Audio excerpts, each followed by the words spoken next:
Hi, my name is Ben Burrow. My partner is DJ Lim, and our presentation is about state transition diagrams.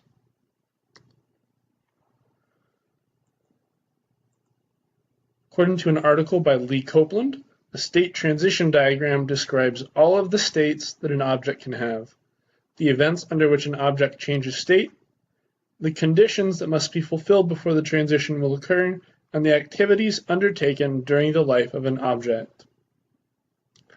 As you can see underneath here, we've got a small diagram that is a state transition diagram, and it labels different pieces of it as actions, events, and guards.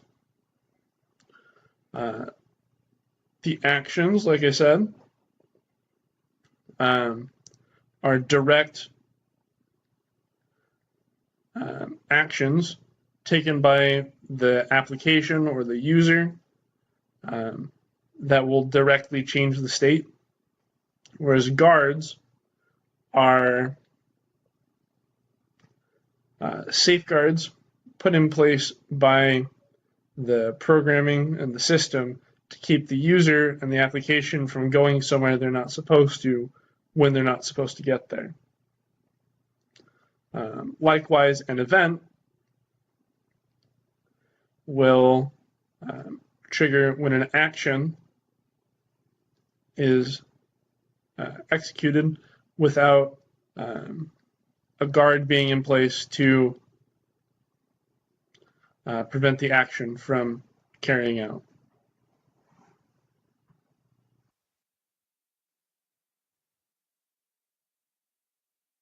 Here, we will talk about pros and cons of state transition diagram. As you might already know, state diagrams are used to give an abstract description of the behavior of a system. This behavior is analyzed and represented as a series of events that can occur in one or more possible states. Without this behavior, we won't be able to talk about state transition diagram. Pros of using state transition diagram are, first, it's ideal for describing the behavior of a single object. A state machine performs actions in response to explicit events. State diagrams are irreplaceable when describing systems and system behavior.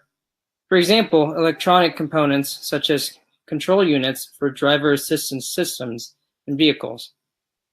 For these systems, permitted states are defined and visualized in state diagrams, as well as activities which are carried out in specific states or during the course of transitions.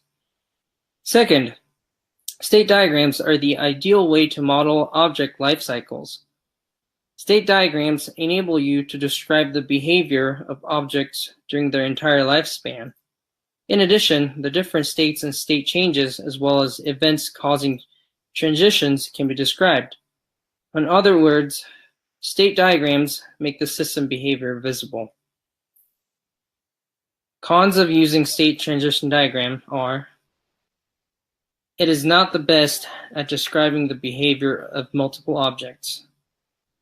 As we talked about it previously in the pros, it is meant to describe the behavior of a single object. When describing the reactive system, for example, the system may include many reactive objects. It is hard to display multiple behaviors happening at the same time for this system. Recommendations. State transition diagrams are used to model the dynamic aspect of a system. However, it has some distinguishing characteristics for modeling the dynamic nature. State transition diagram defines the states of a component, and these state changes are dynamic in nature. Its specific purpose is to define the state changes triggered by events. Events are internal or external factors influencing the system. State transition diagrams are used to model the states and also the events operating on the system. When implementing a system, it is very important to clarify different states of an object during its lifetime, and state transition diagrams are used for this purpose. When these states and events are identified, they're used to model it, and these models are used during the implementation of the system.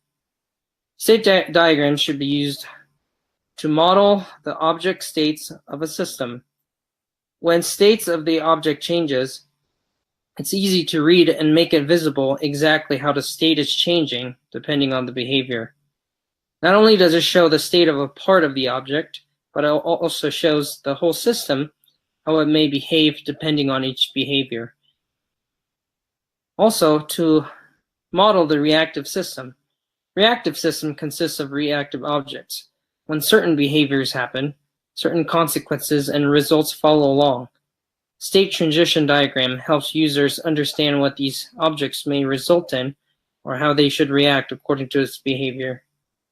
Lastly, to identify the events responsible for state changes, it makes it easy to backtrack and pick out what behaviors are responsible for which state changes.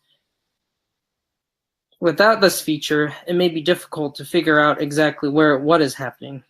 As a software engineer / developer, it makes debugging a whole lot easier